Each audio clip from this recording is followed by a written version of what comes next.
Now to add in a new section, just click on the plus icon. And then you'll be presented with a few options. To create a new section from scratch, just click on the plus icon.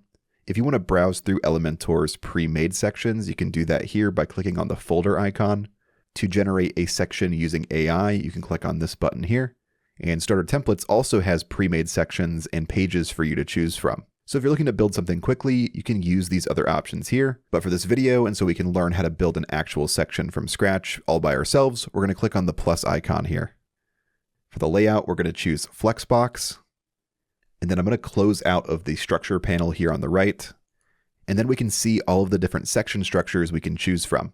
For this website, I'm going to go with the 2-panel structure right here. So I'll click into it here. And we'll see our new section here at the top.